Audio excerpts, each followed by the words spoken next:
I was on my way to the CrossFit Games. It was about 11 o'clock at night. A car sideswipes me. I hit the wall. My car flips over a couple times. I brace my hands on the sunroof as my car is skidding down the highway, and I to myself, I'm like, I'm gonna hold this glass together because if it starts shattering, it's gonna go into my face. Eventually, the car stops, and I have no idea where I am on this highway. It was coming off of like a slight curve, so, and it's dark and people are texting or they're falling asleep, so you just never know. So I braced myself for another car or a truck to hit me, essentially just waiting to die because I didn't want to leave my car and halfway through a car, comes, and now, I'm missing body parts. Fortunately, another car doesn't hit me. My phone was still intact on the little phone thingy. I grab my phone and I crawl out the window of my car. Within about 10 minutes, the police and fire department show up, and they ask me if I'm okay, and I was like, I think so. Um, is there anybody else in the car? No.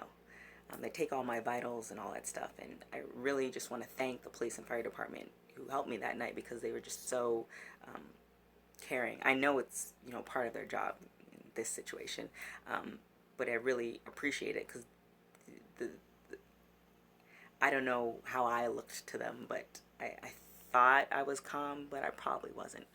Um, uh, the tow truck comes and tows my car. Also, thank you to the police officer who took me to somewhere safe. So my friend Zoo, also shout out to her, took me back to LA. Like I said, I was on my way to the CrossFit Games, so I was halfway to San Diego. Zoo picked me up, took me back to LA, and then drove back to San Diego, and then worked the next day. So I really appreciate that. The next day, my other friend Erin comes and takes me to the towing yard to get the rest of my stuff out of my car. And shout out to her because we were in traffic for a very long time. I see my car in broad daylight, and I realize that, yeah, the fact that I am in this position with no scrapes or cuts on my body is amazing. Prior to that, the police officer told me that he's seen a lot of accidents like this before, some not even as worse as this, and people had broken noses, missing teeth, limbs are missing, or they're taking them to the hospital, or at least extracting them from the car, or even they're no longer living.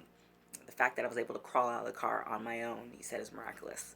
So now the next day, looking at my car in broad daylight and realizing the only thing that I got from that accident is this tiny scratch on my ring finger, I I'm still trying to process it.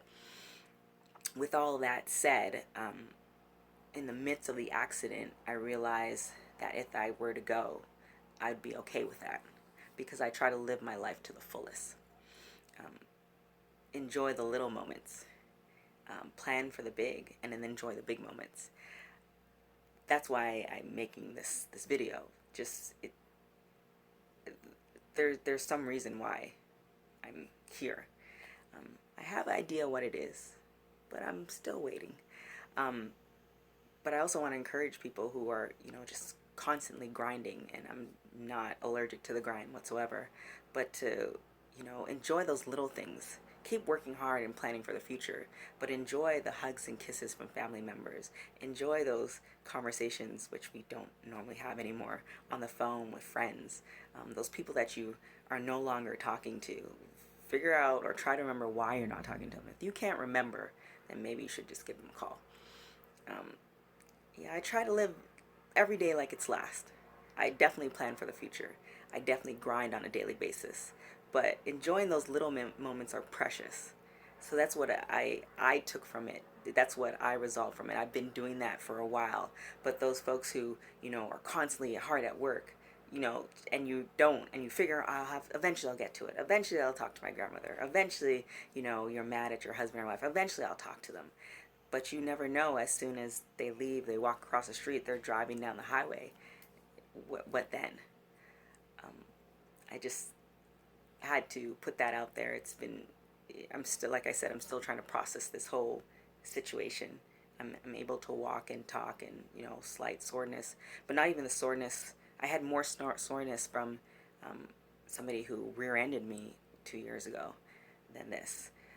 So I'm very fortunate And I'm very appreciative of the family and friends who I've told, um, who reached out to me and, you know, are concerned to see how I'm doing. Again, I'm not putting this out there for people to, you know, call me and say, hey, it's not, I'm not asking for your sympathy. I'm just wanting to spread that message that just enjoy life. We only have one life. Tomorrow is not promised. Enjoy those little things. We can't buy those. All right, that's it. Appreciate you guys for listening.